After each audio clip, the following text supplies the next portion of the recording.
Davam edirik. Əmək bazarında aktuallığını itirən ixtisaslar var.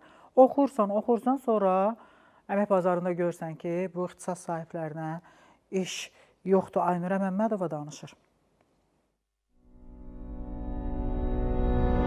Min bir əziyyətlə hazırlaş, repetitorlara görə pul ödə, universitetə qəbul ol. Universiteti bitirəndən sonra isə iş tapma. Bu geniş yayılan bir problemdir. Ali təhsil müəssisələrini bitirənlərin yalnız 30%-i ixtisası üzrə iş tapa bilir. Bunun səbəblərini araşdıracağıq. Bugün gənclər ixtisası üzrə iş tapa bilirmi? Akademiyanı bitirmişəm, IT sahəsində sistem administrator. Mən bu dəqiqə neçə gündə axtarıram, neçə vaxt axtarıram, amma tapa bilmirəm. Ətrafımda o qədər universitet yüksək balla qutaranlar var ki, diplomları əllərində qalıblar. İş yoxdur, fəhlə işləyirlər bugünkü gün. İş tapmaqda yaranan çətinliyin əsas səbəblərindən biri abituriyentlərin 70%-nin ixtisas seçimini kör təbii etməsidir. Təəssüf ki, gənclərin əksəriyyətini tələbatın hansı sahəyə daha çox olması maraqlandırmır. Onları əsas ali təhsil müəssisəsinə qəbul olmaq düşündürür. Müvafiq istiqamətlərdə ixtisaslar var ki, məsələn, onlara tələbat əvvəlki qədər deyil.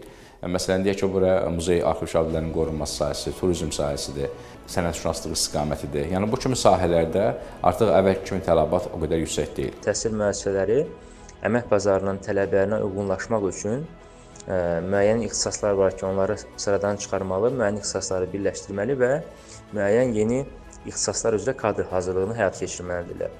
Arxivçilik, kitabxanaçılıq, bu kimi ixtisaslar üzrə təhsil alan tələbələrin sonradan iş tapma ehtimalı çox zəifdir.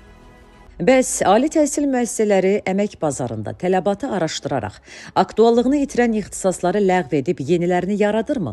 Bununla bağlı sorğu göndərdiyimiz ali təhsil müəssisələrinin əksəriyyəti məsələ ilə bağlı dəqiq məlumatlarının olmadığını bildirdi. Azərbaycan Texniki Universitetindən isə son 5 ildə heç bir ixtisasın ləğv olunmadığı, 2 yeni ixtisasın aerokosmik mühəndislik və qida mühəndisliyinin əlavə edildiyi bildirildi. Azərbaycan Dövlət Pedaqoji Universitetindən də bildirildi ki, müasir tələblərə uyğun olaraq yeni ixtisas yaradılıb. Cari ildən yeni yaradılan fizika və riyaziyyat müəllimliyi ixtisasına ilk qəbul aparılacaq. Magistratura səviyyəsində də yeni ixtisasların yaradılması üzərində iş aparılır.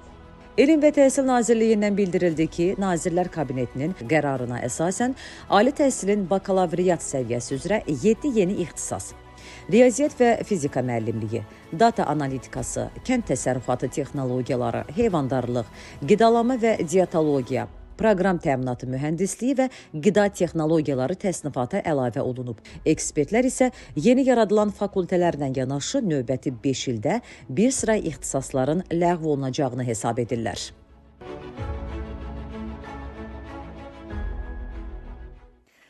Onu da deyim ki, təkcə ali təhsil ocaqlarına deyil, təkcə ora müraciət etmirik.